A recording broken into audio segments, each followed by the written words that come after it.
गरुड़ पुराण में मृत्यु और उसके जुड़े संस्कारों के बारे में बहुत गहराई से बताया गया है। आपने जो बच्चों का शव क्यों नहीं जलाते? इसका उत्तर धार्मिक, आध्यात्मिक और संस्कृत दृष्टि से समझना जरूरी है।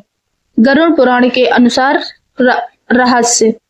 गरुड़ पुराण में बताया गया है कि मृत्यु के बाद आत्मा की स्थिति उसके कर्मों पर निर्भर करती है, लेकिन छोटे बच्चों के मामले में नियम अलग होते हैं। नंबर 1, बच्चों को निर्दोष आत्मा माना जाता है। गरुड़ पुराण के अनुसार छोटे बच्चे, खासकर 5 वर्ष से कम, पाप और कर्म बंधन से मुक्त होते हैं। उन्होंने इस जन्म में कोई ऐसा कर्म नहीं किया होता जिससे उन्हें पाप या दंड मिले, इसलिए उनकी आत्मा शुद्ध और पवित्र मानी जाती है। इसी कारण उन्हें सामान्य मनुष्यों की तरह अग्नि संस्कार, दाह संस्कार की आवश्यकता नहीं होती। नंबर 2, अग्नि संस्कार क्यों नहीं किया जाता? आम व्यक्ति के लिए दाह संस्कार इसलिए किया जाता है ताकि शरीर पंचतत्व में विलीन हो जाए, आत्मा को अगले लोक की यात्रा में सहायता मिले। लेकिन बच्चों के लिए उनकी आत्मा पहले से ही मुक्त, मोक्ष के करीब मानी जाती है।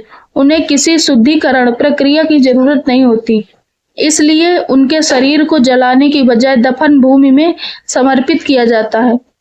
नंबर 3, पृथ्वी में समर्पण का महत्व। बच्चों के शरीर को जमीन में दफनाने के पीछे यह भगवान भावना होती है। जैसे बीज मिट्टी में मिलाकर नया जीवन देता है, वैसे ही बच्चे की आत्मा पुनः उच्च लोक या नए जन्म की ओर बढ़ती है। यह एक शांत और कोमल विदाई का प्रतीक माना जाता है। नंबर 4, शोक और क्रियाएं भी अलग होती हैं। गरुड़ पुराण के अनुसार बच्चों की मृत्यु पर ज्यादा शोक नहीं करना चाहिए।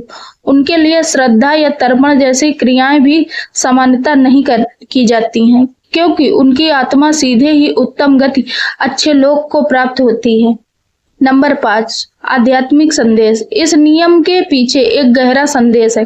जीवन और मृत्यु का चक्र कर्मों और आधारित है। जो आत्मा पाप से रहित है, उसे मुक्ति के लिए अतिरिक्त कर्म कांड की आवश्यकता नहीं। गरुड़ पुराण के अनुसार बच्चों की आत्मा निर्मल और निष्पाप होती है, इसलिए उनका दाह संस्कार नहीं किया जाता। उन्हें प्रेम और शांति के साथ पृथ्वी को समर्पित किया जाता है।